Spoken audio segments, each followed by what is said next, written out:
তো সবার প্রথমে কালকের যে মানডে নাইট ড্রটা হতে চলেছে সেটা নিয়ে কথা বলা যাক। তো কালকের আমরা কুইন অফ দ্য রিং টুর্নামেন্টের একটা কোয়ালিফাইং ম্যাচ দেখতে পাবো, যেখানে আমরা আসকা রিটার্নও দেখতে পাবো। আসকা রিটার্নটা তো স্পয়েল করে দিয়েছে, আর সম্ভবত এই ম্যাচটা স্টেফনি ওয়াকার জিততে চলেছে।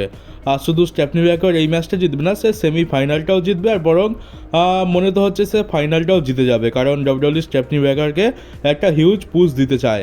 আর আমার মতে সেই হতে চলেছে কুইন অফ দ্য রিং টুর্নামেন্টের উইনার। আর দেখতে গেলে অনেকে রয়েছে, রক্সিন রয়েছে, তারপরে এখানে জেড কার্গিল আর অ্যালেক্সা ব্লিসও রয়েছে, কিন্তু আমার মনে হয় এদের সবার থেকে ডাব্লিউডব্লিউ স্টেফনি ওয়াকারকেই ওপরে রাখবে, তাকে পুশ করবে।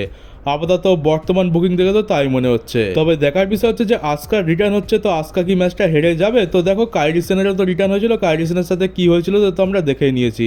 তো আসকাকে নিয়েও মনে হয় না ডাব্লিউডব্লিউ খুব একটা বেশি সিরিয়াস আছে। রিটার্ন হচ্ছে এটাই জাস্ট বড় কথা, বেশি কিছু তো আশা করার নেই আসকার থেকে। তারপর কিং অফ দ্য রিং টুর্নামেন্টের কোয়ালিফাইং ম্যাচ নিয়ে কথা বলা যাক। এইখানে তো দেখো ক্লিয়ার একটা বিষয় হচ্ছে যে এখানে জেউসও জিততে চলেছে। তোমাদের খারাপ লাগবে, কিন্তু জেউসই জিতবে। কারণটা হচ্ছে সেমাস আর রুসেভ, এদের মধ্যে কেউ জিতবে বলে আমার মনে হচ্ছে না, কারণ ডাব্লিউডব্লিউ এদের দুজনের মধ্যে রাইভালরি করাতে চায়, যেমনটা আমরা দেখতে পেলাম। তো এদের মধ্যে যদি রাইভালরি হয় তাহলে এদের মধ্যে কেউ সেমিফাইনালে যেতে পারবে না, কারণ সেমিফাইনালে যদি চলে যায় তাহলে বাকি যে থাকবে তার কি হবে? তো এরা তো নিজেদের মধ্যে লড়তে ব্যস্ত থাকবে, আর এরা এইখানে জিততে পারবে না। আর অপর দিকে রইল ব্রনসন রিড যাই পারে করে নিক না কেন, LA নাইট তাকে জিততে দেবেন। আমরা স্ম্যাকডাউনেতে কী হয়েছে তো দেখেই নিয়েছি, LA নাইট ব্রনসন রিডের জন্য জিততে পারেনি, আর এবার LA নাইটের জন্য ব্রনসন রিড জিততে পারবে না। তো বাকি কে রইল জেউসো, ডাব্লিউডব্লিউ জেউসোকেই এখানেতে জেতাবে, এটা আমার সব থেকে বেশি চান্স লাগছে, কারণ একমাত্র এই রয়েছে যার কোনো রকম ডাইরেকশন নেই। সেমাস আর রুসেভ একে অপরের সাথে লড়বে, LA নাইটের সাথে ব্রনসন রিড লড়বে, কিন্তু জেউসো কী করবে? জেউসোর কাছে করার জন্য কিচ্ছু নেই। আর আমরা সেমিফাইনালে কোডি রোডস ভার্সেস জেউসোর মধ্যে ম্যাচ দেখতে পাবো। আর অপর দিকে তো রয়েছে র্যান্ডি অর্টন ভার্সেস স্যামি জেন, এইটা হচ্ছে সিনারিও এখন। আর কিং অফ দ্য রিং টুর্নামেন্টের ফাইনালের কথা বলা যাক, এখানে হয়তো আমরা কোডি ভার্সেস র্যান্ডি অর্টনই দেখতে পাবো, কারণ র্যাসেল বোর্ডসের তরফ থেকে এমনটা নিউজ আসছে যে ডাব্লিউডব্লিউ আপাতত কোডি ভার্সেস র্যান্ডি অর্টনটাকে প্ল্যান করছে কিং অফ দ্য রিং টুর্নামেন্টের ফাইনালের জন্য। তো এইটা তো হয়ে গেল সিনারিও, মানে স্যামি জেনকে র্যান্ডি অর্টন হারিয়ে দেবে, যেটা খুবই স্বাভাবিক বিষয়। আর কোডি রোডস জেউসোকে হারিয়ে দেবে, কিন্তু ভালো জিনিস যখন হচ্ছে তখন খারাপ জিনিসও হতে বেশিক্ষণ নয়, কারণ আমরা তো এই যে দেখতে পেলাম যে এই কোয়ালিফাইং ম্যাচে ফোর্থ যে মেম্বারটা আছে সেটা নিয়ে আমি কত না কি কথা বলেছিলাম যে ইলিয়া ড্র্যাগনও রিটার্ন করতে পারে, আমরা অ্যালবার্টো ডেলরিওকে দেখতে পেতে পারি, মিস্টার ইগুয়ান আসতে পারে, কিন্তু তার সাথে সাথে আমরা একটা খারাপ জিনিস নিয়েও কথা বলেছিলাম, কারণ এখনকার যুগে তো আমাদের খারাপ জিনিস নিয়ে খারাপ জিনিসের অভ্যেস হয়ে গেছে। আর সেটা ছিল যে ডাব্লিউডব্লিউ সব থেকে খারাপ করতে পারে যে উসোকেই এখানে নিয়ে আসতে পারে। আর দেখো এত ভালো জিনিসের মধ্যে সেই খারাপ জিনিসটাই হলো। তো এবার এখানে যখন খারাপ সিনারিও আছে, তো ভালো সিনারিও আছে, তো খারাপ সিনারিওর ব্যাপারেও কথা বলা যাক।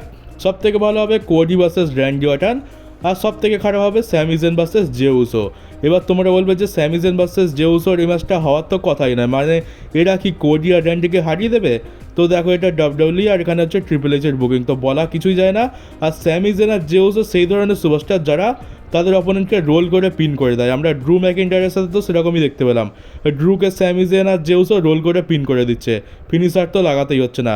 তো ডাব্লিউডব্লিউ এখানে ডিসঅ্যাপয়েন্ট করতে পারে, হয়তো দেখা গেল যে স্যামি জেন যা হোক করে র্যান্ডি অর্টনকে রোল করে পিন করে দিল, আর সে চলে গেল সৌদি আরবে। আর তারপরে জেউসো কোডি রোডসকে রোল করে পিন করে দিল, আর সেও চলে গেল সৌদি আরবে। আর জেউসোর প্রতি ট্রিপল এইচের দরদ একটু অতিরিক্ত বেশি, আর উপরন্তু সৌদি আরবে শো হচ্ছে, তাই স্যামি জেনকে তো ইউজ করতেই হবে। তো স্যামি জেনকেও ডাব্লিউডব্লিউ জিতিয়ে দিতে পারে শুধুমাত্র টাকা কামানোর জন্য সৌদি আরব থেকে। তো দেখতে গেলে এখানেও লজিক আছে, এখানেও কারণ রয়েছে। আর অপরদিকে র্যান্ডি অর্টন কেন হারবে? তো র্যান্ডি অর্টনের সাথে ভালো হয়েছেটাই বা কবে? 2023 সালের পর থেকে তো তার সাথে ভালো কিছু হয়নি, যখন থেকে রিটার্ন করেছে তখন থেকে সে শুধু হারতেই রয়েছে।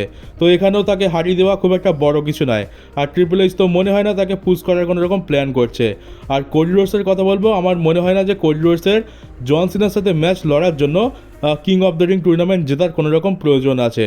সে এমনিতেও জন সিনাকে পিন করেছে, সে সামার স্ল্যামেতে জন সিনার এগেনস্টে ম্যাচ পেয়েই যাবে। তো বেকার কিং অফ দ্য রিং টুর্নামেন্টকে ওয়েস্ট করার কোনো প্রয়োজন নেই। আর ঠিক তেমনটা যেমনি সেই রোমান ভার্সেস কোডির ক্ষেত্রে দেখতে পেয়েছিলাম, আমরা এটা দেখেছিলাম যে রোমানকে চ্যালেঞ্জ করার জন্য কোডি রয়্যাল রাম্বল দিতেছিল, কিন্তু দেখতে গেলে তার রয়্যাল রাম্বল জেতার কোনো রকম দরকার ছিল না। স্টোরি লাইন যা ছিল সে এমনি রোমানের সাথে ম্যাচ পেয়ে যেত। আর ঠিক এখনও কিন্তু তেমনই সিচুয়েশন হয়ে আছে, তার কিন্তু কিং অফ দ্য রিং জেতার কোনো রকম দরকার নেই, সে জনসনের সাথে এমনি ম্যাচ পেয়ে যাবে। আর যে king of the ring tournament জিতবে সে গান্থারকেই সামারস্ল্যামেতে চ্যালেঞ্জ করবে, এটার চান্স অনেক বেশি রয়েছে। তো এই জন্যই আমি আপাতত এইরকম দুরকম পসিবিলিটির কথা বললাম, একটা তো খুবই ভালো পসিবিলিটি আর একটা হচ্ছে খুবই বাজে, যেটা আমরা কেউই দেখতে চাই না। তো দেখা যাক আমরা কি দেখতে পাই এবারে, ডাব্লিউডব্লিউ আমাদের জন্য কি রেখেছে। বেশিরভাগ সময় তো খারাপ জিনিসই আমাদের জন্য তুলে রেখে দেয়। আর এবার নতুন চ্যাম্পিয়ন্সদেরকে নিয়ে কথা বলা যাক। হাম্বাটো কারিও আর এঞ্জেল গার্জা নতুন ট্যাগ টিম চ্যাম্পিয়ন হয়ে গেছে ট্রিপল এ প্রমোশনে। তারা ডাব্লিউডব্লিউর বাইরে গিয়ে ট্যাগ টিম চ্যাম্পিয়নশিপ জিতে নিয়েছে। ডাব্লিউডব্লিউর বাইরে বলা তো ভুল, এমনিতে দেখতে গেলে ডাব্লিউডব্লিউ এটাকে কিনে নিয়েছে, কিন্তু ওটাকে এখন ট্রিপল এ প্রমোশনই বলা হচ্ছে, মেক্সিকোতে এটা বলেই চালানো হচ্ছে। তো আমরা দেখলাম যে ট্রিক উইলিয়ামস টিএনএর চ্যাম্পিয়ন হয়ে গেল, আর যদিও টিএনএকে কিন্তু ডাব্লিউডব্লিউ কিনে নেয়নি, ওটা জাস্ট একটা কোলাবোরেশন চলছে, ওটাও হয়ে গেল। আর এটা তো ডাব্লিউডব্লিউর আন্ডারে রয়েছে, তো ডাব্লিউডব্লিউ যা ইচ্ছা তাই করতে পারে। তো এদের সাথে মেন রস্টারে ভালো কিছু হচ্ছে না যখন, তখন ট্রিপল এতে গিয়ে এরা ভালো কিছু করতে পারে। উপরন্তু আবার মেক্সিকান রেসলার, তো ওটা ঠিকই আছে। আর কালকে রাতে তোমরা গোল্ডবার্গের রিটার্ন এক্সপেক্ট করতে পারো। গোল্ডবার্গের দেখতে গেলে যেমনটা পুরোপুরি কনফার্ম তো প্রায় দেখতে পাচ্ছি যে পরের মাসে যে আমরা স্যাটারডে নাইটস মেন ইভেন্টটা দেখতে পাবো 12ই জুলাই, সেইটা দেখতে গেলে আর এক মাসটা কম সময় বাকি আছে। আর সেখানেই গোল্ডবার্গের রিটায়ারমেন্ট ম্যাচ দেখতে পাবো, এটা গোল্ডবার্গ নিজে কনফার্ম করেছে। তো সেই হিসাবে দেখতে গেলে গান্থারের সাথে তার ম্যাচটা রুমার চলছে, আর ডাব্লিউডব্লিউ গান্থার ভার্সেস গোল্ডবার্গের ম্যাচটা করাতে চায়, যেটা একটা মানি ম্যাচ। ডাব্লিউডব্লিউ এখান থেকে অনেক টাকা কামাতে পারবে, আর সেই জন্যই গান্থারকে ডাব্লিউডব্লিউ এত তাড়াতাড়ি চ্যাম্পিয়ন বানিয়ে দিচ্ছে, যাতে সেই ম্যাচটাতে চ্যাম্পিয়নশিপ অ্যাড করে তার ভ্যালুটা আরও বাড়ানো যায়। তো আমরা গোল্ডবার্গ ভার্সেস গান্থারের ম্যাচ দেখতে পাবো ওয়ার্ল্ড হেভিওয়েট চ্যাম্পিয়নশিপের জন্য। এটা প্রায় দেখতে গেলে রিটায়ারমেন্ট ম্যাচের টাইটেল অন দ্য লাইন রয়েছে, তো টাইটেল ভার্সেস ক্যারিয়ারের মতো একটা জিনিস দেখতে পাবো। আর গোল্ডবার্গকে যদি গান্থারের সাথে রাইভালরি শুরু করতে হয়, তো কালকের মানডে নাইট ডট একটা পারফেক্ট জায়গা হবে। সে রিটার্ন করবে, আর তারপরে সে কনফ্রন্ট করবে গান্থারের সাথে, আর তারপর আমরা স্টোরি লাইন শুরুতে দেখতে পাবো। আর এক মাসেরও কম সময় বাকি আছে, তো কটাই বা মানডে নাইট ডট এপিসোড থাকবে, বড় জোর 3টে কি 4টে, তো 3-4টে এপিসোড তো লাগবে স্টোরি লাইন বিল্ড আপ করতে। তো কালকে তোমরা এক্সপেক্ট করতে পারো, আর কালকে যদি না আসে পরের সপ্তাহে তো চলেই আসবে, কারণ একটু সময় তো দিতে হবে, কম করে হলেও 3 সপ্তাহ রেগুলার তো গোল্ডবার্গকে আসতেই হবে, না হলে স্টোরি লাইনে তেমন মজা আসবে না। আর যেহেতু গোল্ডবার্গের রিটায়ারমেন্টের ম্যাচ, তো গোল্ডবার্গ এতে এফোর্ট তো দেবেই। আর আমার পুরো বিশ্বাস আছে যে এই জুন মাসের মধ্যেই আমরা গোল্ডবার্গের রিটার্ন দেখতে পাচ্ছি। তো কালকে তোমরা পুরোপুরি এক্সপেক্ট করো যে গোল্ডবার্গ কালকের আসতে পারে। আর ক্যারিয়ান ক্রসের জন্য খারাপ লাগছে যে ক্যারিয়ান ক্রস এত কিছু করলো, তার সত্ত্বেও তাকে কোনো চান্সই দেওয়া হলো না। ডাব্লিউডব্লিউ কিন্তু চাইলে জেউসের জায়গায় ক্যারিয়ান ক্রসকেও আনতে পারতো, তাহলে কিন্তু ফ্যান্সরা খুশিও হয়ে যেত। ক্যারিয়ান ক্রসকে ডাব্লিউডব্লিউ সময় তো দেয় না, বড় জোর মানডে নাইট ড্রতে তাকে আমরা 30 সেকেন্ডের জন্য দেখতে পাই, আবার কখনো কখনো তো তাকে দেখতেও পাই না, কিন্তু সে খুব ভালো কাজ করছে। আমি সোশ্যাল মিডিয়াতে তাকে ফলো করি, আমি দেখেছি যে আগের থেকে অনেক বেশি ইমপ্রুভ করেছে। আগে যেমন কিছুই ছিল না, তেমন খুব একটা ভালো সে প্রোমো কাট করতে পারতো না, তেমন ট্যালেন্ট ছিল না, কিন্তু এখন পুরোপুরি চেঞ্জ হয়ে গেছে। ক্যারিয়ান ক্রস ডেফিনেটলি একটা হিউজ পুশ তো ডিজার্ভ করে, আর তাকে যদি ওয়ার্ল্ড চ্যাম্পিয়ন বানিয়ে দেওয়া হয় বেশ মানাবে, কারণ তার তো হাইট ওয়েট বডি সডি বেশ ভালোই রয়েছে, জেউসের মতো অত বেকার তো নয়। তবে ট্রিপল এইচের হয়তো ক্যারিয়ান ক্রসকে খুব একটা পছন্দ নয়, নাহলে এত বেশি হাইপ থাকার সত্ত্বেও কেন তাকে ইউজ করবে না। আর একটা সময় যখন ভিন্স ম্যাকম্যান ছিল, তখন ক্যারিয়ান ক্রসের মধ্যে কিছুই ছিল না, বহুত ইরিটেটিং ছিল, কেউ তাকে দেখতেও চাইতো না, কিন্তু তখনও সে টিভি টাইম পেয়ে যেত। আর এখন যখন সে ইমপ্রুভ করে ভালো হয়ে গেছে আর সবাই তাকে দেখতে চেয়েছে, এখন আর কেউ সুযোগই দেয় না। তো খুবই স্যাড, জানি না কবে ক্যারিয়ান ক্রস তার যোগ্য সম্মানটা পাবে আর কবে তাকে পুশ করা হবে। আর ক্যারিয়ান ক্রস এমন একজন স্টার যাকে পুশ করার জন্য এই king of the ring tournament, তারপর মানি ইন দ্য ব্যাংক, এই দুটো একদম পারফেক্ট ছিল, কিন্তু সেটা তো করলো না। এমনকি তাকে মানি ইন দ্য ব্যাংকের কোয়ালিফাইং ম্যাচ আর কিং অফ দ্য রিং টুর্নামেন্টের কোয়ালিফাইং ম্যাচে পর্যন্ত রাখা হয়নি। এত বেশি অবজ্ঞা করার থেকে তো তাকে রিলিজ করে দেওয়াই ভালো, কম করে সে AEW-তে কিংবা অন্য কোনো প্রমোশনে গিয়ে এর থেকে ভালো কাজ করতে পারবে আর সুযোগও পাবে। আর কার্লি ড্রাগন অফিসিয়ালি ডাব্লিউডব্লিউ থেকে বেরিয়ে গেছে, তাকে তাদের পেজ ডাব্লিউডব্লিউ তাদের পেজ থেকে সরিয়ে দিয়েছে, মানে আজকের দিনে কার্লিটোর কন্ট্রাক্ট শেষ হয়ে গেছে, আর সে আর ডাব্লিউডব্লিউর পার্ট নয়। তো একটা জিনিস আমরা ভুলে যাচ্ছি যে কার্লিটো আর ব্রন স্ট্রোমান এই দুজন সুপারস্টারকে কিন্তু ডাব্লিউডব্লিউ রিলিজ করে দিয়েছে, কিন্তু তাদের দুজনের জন্য আমরা কোনো রকম সাপোর্ট দেখাইনি। R-Truth-এর জন্য আর LA নাইটের জন্য আমরা যেরকম সাপোর্ট দেখেছি, সেরকম সাপোর্ট কিন্তু এই কার্লিটো আর ব্রন স্ট্রোমান পায়নি। তারা ডিজার্ভ করতো, কম করে ব্রন স্ট্রোমান তো R-Truth-এর মতো সাপোর্ট ডিজার্ভ করতো। যদি ফ্যান্সরা R-Truth-এর মতো ব্রন স্ট্রোমানকেও সাপোর্ট করতো, তাহলে হয়তো ব্রন স্ট্রোমানকেও আজকের আমরা ফিরে পেতাম। ফ্যান্সদের সাপোর্টের ফলে R-Truth রিটার্ন তো করলো, উপরন্তু তাকে দেখো কীভাবে সিরিয়াসভাবে বুক করা হচ্ছে। আমরা এখন আর্টরুথকে এত সিরিয়াসভাবে নিচ্ছি আর দেখতেও ভালো লাগছে। উপরন্তু এলএ নাইট এখন আবার পুশ পাওয়া শুরু হয়েছে। আগে তো একদম কেমন যেন ডাউন হয়ে গেছিলো, আবার তার হাইপ ফিরে এসছে, সে আরও ভালো মতো পুশ পাচ্ছে।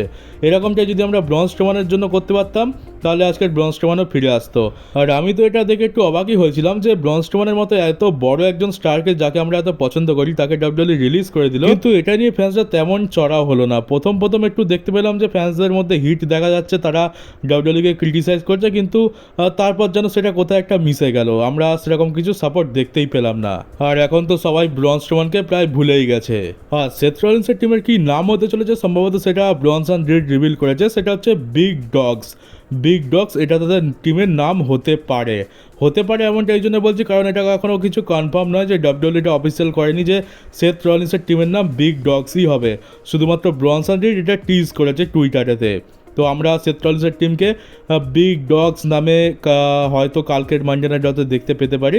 আর এটা থেকে তো বুঝতে পারছি যে সেথ রলিন্সের টিমটা বানিয়েছে আর পল হেমনকে তার সাথে নিয়েছে শুধুমাত্র রোমান আর রোমানের ফ্যানদেরকে জ্বালানোর জন্য। কারণ বিগ ডগ এই নামটা তো কার আমরা সকলেই জানি, রোমানের নাম।